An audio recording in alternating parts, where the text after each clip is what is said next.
NATO and the EU are so scared of Donald Trump's new VP, J.D. Vance, and their America First foreign policy regarding how it will affect both Ukraine and Europe's future. And I wonder why that is.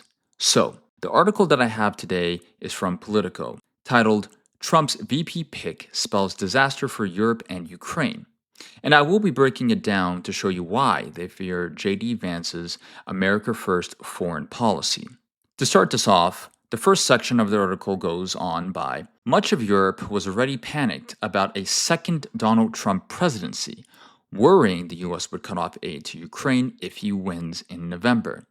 Then Trump picked J.D. Vance as his running mate. That's very funny, and it's a very good thing in my opinion. Because Ukraine is not our welfare baby that needs constant aid from us. And I'll say this from the heart most Americans, including myself, would agree. Stop sending our hard earned tax dollars to Ukraine when we were never asked if we wanted our government to do so. But I personally think Trump could have chosen a better vice president candidate in regards to having a more hardcore America First foreign policy, like, for example, Tucker or Vivek, in my opinion. Moving on to the second section of the article, the 39-year-old Ohio senator is one of the most isolationist members of the Republican Party. He is vehemently opposed to using more funds to help Ukraine and has blasted what he sees as Europe's overdependence on the United States when it comes to military investment. I can 100% agree with J.D. Vance on being an isolationist, as the isolationist position is something that I think needs to be enforced on all of our politicians here in America, just to be clear.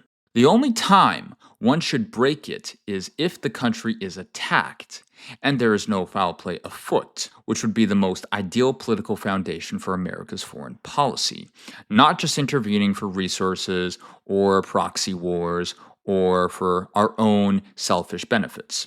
However, with J.D. Vance, he is being very selective with the word usage of being an isolationist, and on which country he prefers to have that position with, and which not. As I'll get to that later in the video, I digress to the third section now. One senior EU official who was granted anonymity to speak candidly on the issue said in an interview Monday that the appointment of Vance was a disaster for Ukraine, and by extension for the European Union, which has backed Kiev as it defends itself against Russian aggression. Perfect. If I'm being honest with you all, the war will be over soon, hopefully. Crossing my fingers here.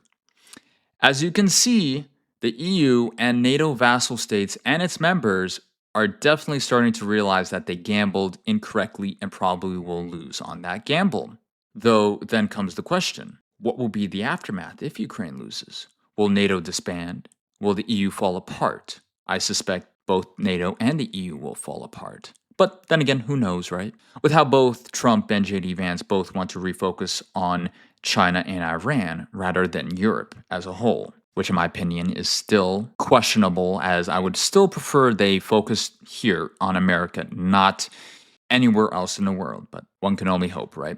Though we shall see how long they realize that. And remember, that's if Trump wins, of course, in this crazy election season going on here in America, to solidify that fact, of course. Moving on to perhaps future Ukrainian aid bills no longer being passed, they state Vance played a central role in the effort to kill off a Ukrainian aid bill earlier this year in the Senate. While that effort failed, Vance told reporters at the time, "We're able to make it pretty clear to Europe and the rest of the world that America can't write blank checks indefinitely." Just to point out that Vance is, again, 100% correct here.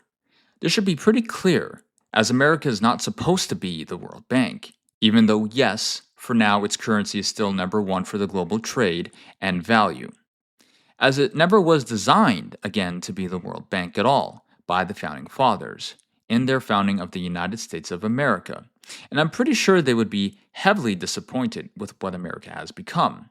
Now, this next section is what I believe to be the most important regarding the whole reason why they fear him, so please pay attention.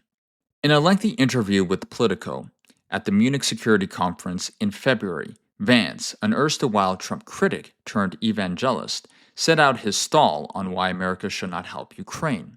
We simply do not have manufacturing capacity to support a ground war in Eastern Europe indefinitely. And I think it's incumbent upon the leaders to articulate this for their populations, Vance said. How long is this expected to go on? How much is it expected to cost? And importantly, how are we actually supposed to produce the weapons necessary to support the Ukrainians? And he makes a lot of very great points here regarding how America's foreign policy did us no favor for your average American by going into conflicts that were meaningless for us, while the military industrial complex and their benefactors found all the meaning they ever could through this conflict, of course. I also think we're seeing a potential shift from the old Cold War boomer mindset, which is one of the main fears that NATO has been using that is basic in their core philosophy to get expansionist goals completed, dare I say. As they cannot continue the same old Cold War narrative that Russia is bad and we must defeat them, while telling their own people lies to feel better for themselves and to justify freedom, liberty, and democracy by expanding a defensive alliance, which contradicts the purpose of a defensive alliance, but I digress.